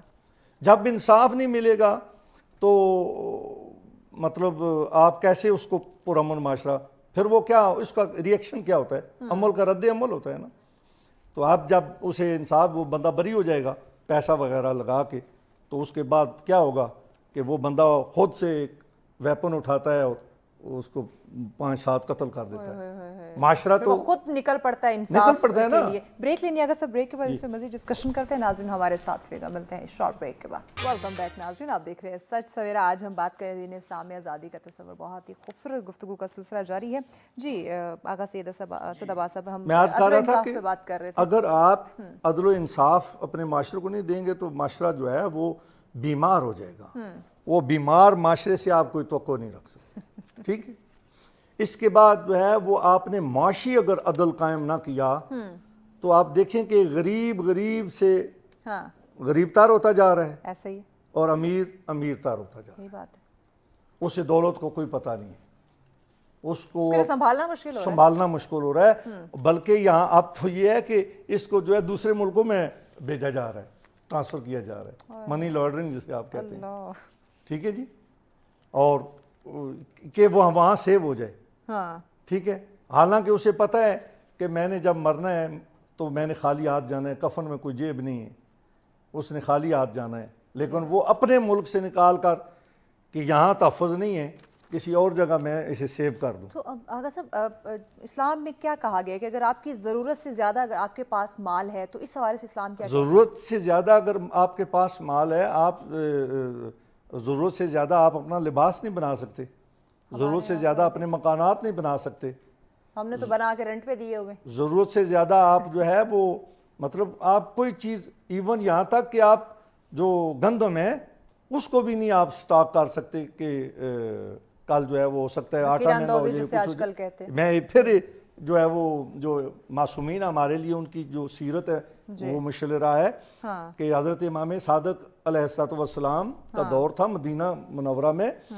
تو کیا ہوا کہ گندم شارٹ ہوگی باہر مارکیٹ میں، قید تھا یا جو بھی تھا. تو امام کے پاس جو ہے وہ اپنا کچھ مہینوں کا جو خرچ تھا گندم کا وہ مطلب پڑا ہوا تھا. تو امام نے فرمایا کہ اسے اپنے نوکروں سے کہ اسے لے جا کر بازار میں فروخت کر دو بازار میں. یعنی ہم جیسا کوئی ہوتا تو کہتا یار کچھ اور خرید کر رکھ لیں کہ یہ نو، جیسے آج کل جو کبھی کوئی چیز مہنگی ہو جاتی ہے کبھی سستی ہو جاتی ہے. تو میں کہتا ہوں کہ اس توازن کو برقرار رکھنے کے لیے آپ کو اقدامات کرنے پڑیں گے، عملی اقدامات کرنے پڑیں گے، اور آپ کو آگے جو ہے وہ فرنٹ پہ آنا پڑے گا. نہ کہ جو ہے وہ آپ نظر ہی نہ آئیں. آپ جو ہے وہ اپنی معاشی عدم استحکام ہے، انصاف نہیں میسر ہو رہا، غریب تعلیم حاصل نہیں کر سکتا. تعلیم اتنی مہنگی ہو چکی ہے جو بنیادی حق ہے. جب آپ دیکھیں نا کہ یہ جو اسلامیہ ہائی سکول اور مسلم ہائی سکول یہ جو تھے پرانے جو بر صغیر کے دور کے، تو یہ ایک تحریک چلی تھی. اور ہر ماں جب وہ آٹا گوندتی تھی تو وہ اپنا کچھ آٹا جو ہے وہ انہوں نے یہ انجمن حمایت اسلام نام ہے اس کا آغا صاحب، تو وہ وہاں پہ جو ہے وہ آٹا الگ کرتی تھی اس انجمن کے لیے، مٹھی آٹا اس کی ایک مٹھی، ٹھی آٹا، ٹھیک. اور دیکھیں کہ اگر 20 کروڑ عوام ہے تو 20 کروڑ مٹھی اگر وہ روزانہ کیا کتنا بن جاتا ہے. اس سے یہ سکول قائم ہوئے. میں خود اسلامیہ ہائی سکول کا پڑھا ہوا ہوں، اور اس ٹائم کے جو پڑھے ہوئے لوگ تھے جو تختی لکھنے ٹاٹ پہ بیٹھتے تھے وہ بڑے بڑے بیوروکریٹس بنے، جرنل بنے، بالکل ایسے. اور انہوں نے اپنے جو ہے وہ آج ہم کیا دیکھتے ہیں نا کہ فیسیں نہیں ہیں انسان کے پاس، وہ بل دے، فیسیں دے، یا اپنی گھر کا گروسری کرایہ یا گھر کا روٹی. کرایہ دے. ہاں. کیا کب تک آپ اس طرح اس نظام کو چلا سکیں گے اگر اقدامات نہ کیے گئے؟ تو معاشرہ کدھر، آپ معاشرے کے تو پھر آپ میں یہاں یہ اس عوام کو جو آپ جانتے ہیں سارا سوشل میڈیا، ہر بندے کے پاس موبائل ہے، کہ عزتیں بیچنے پہ جو ہے وہ ہماری جو خواتین ہیں وہ آئیں گی. اللہ اکبر. یہ معاشرے کا حالت ہوگی تنزلی کا. ہوئے ہوئے ہوئے ہوئے. بھائی ہے، یہ آخری بات کروں، بھائی ہے تو بہن سے اے ٹی ایم کارڈز اور کریڈٹ کارڈ چھین کر اس کی جو جائیداد ہے اس کو چھین کر وہ سگا بھائی اس سے محروم کر رہا ہے کہ نہیں یہ تمہیں جو ہے وہ کس نے وراثت کا حق نہیں. بہت ہی انحطاط پذیری کا شکار ہیں. اب یا تو کوئی معجزہ ہو یا پھر کوئی ایسی شخصیت ہو جو آئے پھر سے ایک بار پھر سے، ہاں، اور یا پھر جو ہے وہ امام قائم کا ظہور ہو جائے. ہاں بالکل بالکل ایسا ہی ہے. پروفیسر ڈاکٹر عبدالباسط مجاہد صاحب، کچھ ہی منٹس ہمارے پاس ہے. نوجوان نسل، آج کی ہماری جو نسل ہے، کیسے ان کے اندر حقیقی آزادی کے روپ ہوں کے آخری چند منٹس ہیں؟ جی اصل میں بات ہے تربیت کی ضرورت ہے، اور تربیت صرف زبانی کلامی نہیں ہوا کرتی، اپنے کردار کو سامنے پیش کر ہوتی ایسے ہوا کرتی ہے. وہ گھر ہو تو اس میں والدین کا وہ جو بات کہتے ہیں بچے اس پر عمل نہیں کرتے، جو وہ کرتے ہیں اس پر عمل اس پہ کرتے ہیں. صحیح اسی طرح سے جو تعلیمی ادارے ہیں، ممبر ہے، محراب ہے، جامعات ہیں، انہی سے تربیت ہوتی ہے. اور اب اس کے اندر ایک بہت بڑا کمپوننٹ میڈیا کا ہے. میڈیا ایسے وہ سوشل میڈیا ہو، الیکٹرانک میڈیا ہو، یا پرنٹ میڈیا ہو، بالکل اس کو بھی اس میں رول پلے کرنے کی ضرورت ہے. اور یہاں جو ابھی بات ہو رہی تھی کہ معاشرے میں عدل ہوگا تو معاشرہ برقرار رہے گا، وہ حضرت علی کرم اللہ وجہ کا ایک بڑا مشہور قول ہے. وہ کیا ہے کہ الملک یبقى مع الکفر ولا یبقى مع الظلم. اللہ اکبر. کہ معاشرہ کفر کے ساتھ تو برقرار رہ سکتا ہے، ظلم کے ساتھ ظلم کے ساتھ نہیں. اللہ تو ظلم کیا ہے؟ وہ عدل کے اگینسٹ ہے. اور عدل کا تو حکم نبی کریم صلی اللہ علیہ وسلم نے دیا کہ اللہ کے رسول صلی اللہ علیہ وسلم کے اوپر جو کتاب نازل ہوئی اس میں بھی کہا گیا کہ اعدلوا اقرب للتقوی. اور آپ نے عدل کے ایکسپلین یہ کیا کہ جو چیز جس جگہ پر ہونی چاہیے وہاں وہ عدل ہے، اپروپریٹ جگہ پر، جو جس کا کام اسی کو ساجے. یہ جب تک ہمارے معاشرے میں نہیں آئے گا تو نوجوان تو اس وقت بہت زیادہ ان کے اندر فرسٹریشن ہے. ایسے اور جیسے ابھی ہم تھوڑی دیر پہلے بات کر رہے تھے کہ برین ڈرین ہے، اور جو ہماری اصل قوت تھی وہ اب کیا ہے؟ لوگ ڈگریوں کے ساتھ گھوم رہے ہیں، انہیں کوئی فنی تربیت کا کوئی تصور نہیں ہے. ایک بھیڑ چال چلتی ہے کسی ایک شعبے میں، اتنا زیادہ لوگ ہم پیار کر دیتے ہیں کہ وہ پھر سیچوریشن ہو جاتی ہے. اور دنیا ہمارا جو ورک فورس ہے اسے فائدہ اٹھا رہی، یہ ملک فائدہ ہم نہیں اس کے اندر اٹھا پا رہے. کرنے کا کام کیا ہے؟ کرنے کا کام یہ ہے کہ ہمیں یہ بتایا جائے کہ ہم کون ہیں، کیا ہیں. ہم اگر انسان ہیں تو انسان کا رویہ کیسا ہونا چاہیے، مسلمان ہیں تو مسلمان کون ہوتا ہے، اور پھر پاکستانی ہیں تو اس پاکستان کے لیے عزت کا سبب ہمیں بننے کی ضرورت ہے. اور وہ اسی طرح ہو سکتی ہے کہ ہم قرآن، سنت اور اپنے جو اکابرین ہیں اس پاکستان کو بنانے والے، ان سے آگاہ ہوں، ان کے کریکٹر کو دیکھیں. جیسے قائد اعظم کے بارے میں ان کے دشمن جن سے انہوں نے چھین کر یہ آزادی لی تھی، ماؤنٹ بیٹن کہتا ہے اپنے خطوط کے اندر، اپنے کلام کے اندر، جس نے ڈیل کیا ہندوستان کے سارے لیڈروں کو، وہ کہتا ہے جناح از انپرچیزیبل. کیا بات کیا بات کیا بات. وہ بکاؤ مال نہیں ہے. ایسے آج کا پیغام یہ کہ ہمیں بکاؤ مال نہیں ہونا چاہیے، یقیناً اور اس کے لیے تربیت کی ضرورت ہے، اور اس کے لیے میں، آپ، ہم سب رول پلے کر سکتے ہیں. یقیناً. جی آغا سید اسد عباس صاحب، پیغام ناظرین کے لیے. پیغام یہ ہے کہ مایوسی بھی گناہ ہے، بے شک مایوس بھی نہیں ہونا ہے. ہم نے جو ہے لیکن ہاتھ پہ ہاتھ دھرے بھی نہیں بیٹھے رہنا جو ہاں ہم کر رہے ہیں. وہی نا لیس الانسان الا ما سعی، کہ جس نے جتنی کوشش کی، اور پھر جس قوم نے اس کے اندر تبدیلی کا یا اپنے جو ہے وہ حالات بدلنے کا، یہ قرآن کی آیات ہے نا، جی اسے اگر جذبہ نہیں ہے تو اللہ نہیں اس کے حالات بدلے گا. یہ صاف فیصلہ ہے. خدا نے آج تک اس قوم کی حالت نہیں بدلی، نہ ہو جس کو خیال خود اپنی حالت اپنی حالت کو بدلنے بدلنے کا. وہ اپنے لیے تو پھر کیا. آپ دیکھیں نا کہ آغاز کہاں سے کریں؟ کیونکہ اب آغاز 77 سال ہو اپنے چکے ہیں. نفس کی اصلاح سے کریں، بس چھوٹی سی بات. ہم دوسروں کو تو بڑا جلدی پوائنٹ آؤٹ کرتے ہیں. اپنے نفس کی اصلاح اگر اپنے کو ہر بندہ خود کو ٹھیک کر لے تو یہ بہت جو ہے جلدی کام ہو سکتا ہے. محراب کی بھی بہت ڈیوٹی ہے، ممبر کی بھی بہت جو ہے وہ ذمہ داری ہے، اور ٹیچر سب سے بڑا کردار ادا کر سکتا ہے. بے شک ایسے ہی. ٹیچر، کل میں ایک چیز پڑھ رہا تھا کہ جو دوسرے ممالک ہیں جو سویلائز یہ جو ہیں، وہاں پہ اسلحے کا لائسنس ایزی مل جاتا ہے، کیونکہ اگر وہ قتل کرے گا تو 2-4 بندوں کو قتل کرے گا نا. جو استاد ہے اس کا لائسنس بہت زیادہ بہت مشکل ہے، بہت کٹھن ہے. استاد وہ عام بندے کو نہیں بناتے. معاشرے کی تربیت. ہاں جی. کیوں؟ بے شک. اس نے نسلوں کی تربیت کرنی. اگر ایک ٹیچر کوئی ایسا آ گیا، اگر ایک ٹیچر تو جو ہے ایسا آ گیا کہ جس نے غلط ٹیچ کر دیا تو اس کی نسلیں جو ہیں، اس معاشرے کی نسلیں برباد ہو جائیں گی. انفارچونیٹلی ہمارے ہاں دیکھیں نا ایسے، جو کچھ نہیں کرتا بغیر ٹائم پاس کرنے کے لیے کہیں کچھ عرصے کے لیے teaching کر لیتا ہے. یہاں جو ہے وہ کوئی بھی ڈگڈگی بجانے والا آ جاتا ہے، اور آپ دیکھیں ہم کس دلدل میں جو پھنس گئے ہیں. اپنے حالات سے ہی جو ہے وہ ہم لڑ رہے تھے، اوپر سے کتنے بڑے مسائل ہمارے اوپر ہماری فورسز، ہمارے معاشرہ، یعنی پورا نظام درہم برہم ہو نظام، گیا. اور ایک بندہ دوسرے کے گریبان کو پکڑنے کے لیے تیار ہے. انتشار ہے. اوئے ہوئے. اس کو میں کہتا ہوں واجب سمجھ کر، اوجب سمجھ کر، جو جس عہدے پہ ہے بندہ، اس کو اپنا جو ہے کردار ادا کرنا پڑے گا. اور تاریخ کبھی معاف نہیں کرتی. یہ بات آج آپ کہتے ہیں نا کہ سراج الدولہ کیسے قتل ہوا، وہ جو ٹائم چونکہ شارٹ ہے تو میں مختصر کر رہا ہوں، ٹیپو سلطان والا واقعہ ہے. غدار اگر اس ملک کے اندر ہوں گے تو پھر یہ معاشرہ تباہ ہو جائے گا. پیغام میرا یہ ہے، قائد اعظم نے 3 رہنما اصول دیے تھے: اتحاد، ایمان اور نظم و ضبط.